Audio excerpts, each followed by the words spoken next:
Hello, so good afternoon, everyone. So my name is Robinson Isacabal. I am a graduate of Bachelor of Science in Agriculture in Central Mindanao University. Uh, last 2018. So I take the board exam in 2019. So ngayon ko palang naisipan gumawa ng online course. Ang dati na gusto kong gumawa ng online course sa board exam. Ngayon ko lang talaga napag-isipan. Bakit? Kasi kita ko sa result sa board exam, out of 10,000 na takers, 3,000 lang yung pumasa. Bakit kaya? Ano kaya ang problema sa kanila? So, I hope nagawa ito, na-build ito para sa mga agriculture student. So, kahit hindi pa sila graduate, pwede na silang bumili nito, online guide para makapasa. Kasi isa sa may nakaproblema sa pag-take ng board exam is lack of time. Bakit? Lack of preparation. Hindi mo kayang lunukin lahat ng information within just 3 months, 6 months. Hindi. Yung dapat preparation natin to take the board exam is 1 year, at least 1 year. Ganun ka taas. Kasi whether you like it or not, ang exam sa agriculture is sobrang hirap. Applied science siya. Ang dami pang example is soil science. Ang dami-daming branches ng soil science. Nako, napakahirap.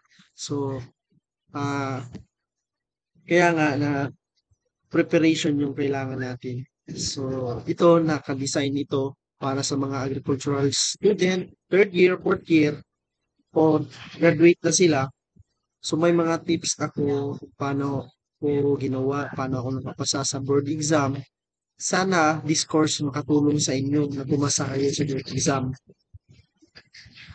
So, okay no? So, ah, nakapag-present na ako sa name ko. So, by the way, during my time, so, napakahirap sa pag-review ko. Bakit? Kasi, ang tawag dito, introduction muna tayo, hindi muna tayo sa topic natin. Baka sabihin mo na, nagkukwento-kwentuhan, no? Hindi, tutulungan ko kayo paano kayo pumasa. Sorry no, pasensya na, hindi talaga ako fluent sa Tagalog. Bisaya po ako, pero yung nanay ko is from Baguio City sa Bornholm. So, Tagalog talaga yung side namin sa parents ko. Tapos yung papa ko naman is taga Negros, the Princess.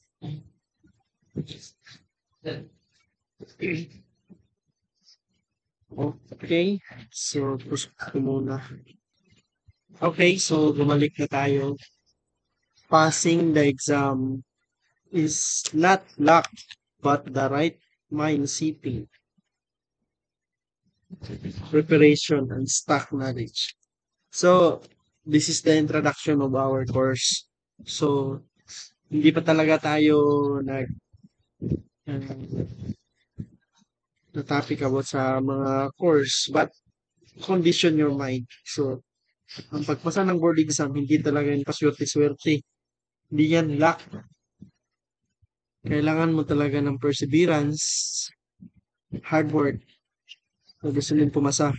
So, totoo, if mataas yung stock knowledge mo about sa agriculture, papasa ka talaga. Yan talaga 100%. Pero, hindi lahat po ng question na natutunan mo sa school is lalabas. Kasi yung exam ng board exam is naka-design siya in application. Example, agricultural extension. Students pa ako noon. May pumasok sa akin. Saan ba in agricultural extension, saan ba kinukuha ang budget for traveling sa mga agricultural extension? Example worker ng mga API, saan yan kinukuha? So, hindi po yan natin alam, di ba?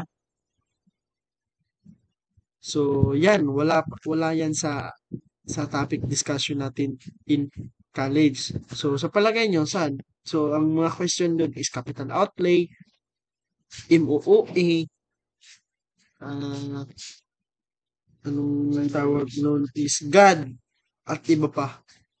So, if hindi ka naka-encounter o hindi ka admin office, saan mo yan makikita? Di ba hindi napakahirap? So, kaya nga, ah, ang course na ito is for what? Para to sa inyo. Sana sama-sama tayo na makuha natin kasi yun talaga yung exam, nakadesign siya na gano'n. So, wala pa ako sa pag-iisip ngayon kasi introduction, di ko pa alam kung anong mga gagawin ko, sasabihin ko sa inyo. But I will be hoping na mag-aantabay kayo sa akin, sa mga videos natin, susundin nyo 'to. So, ulit, welcome sa online course natin. Then, napakaganda ng online course natin. Tutulungan ko kayo paano kayo pumasa. So, okay? So, thank you.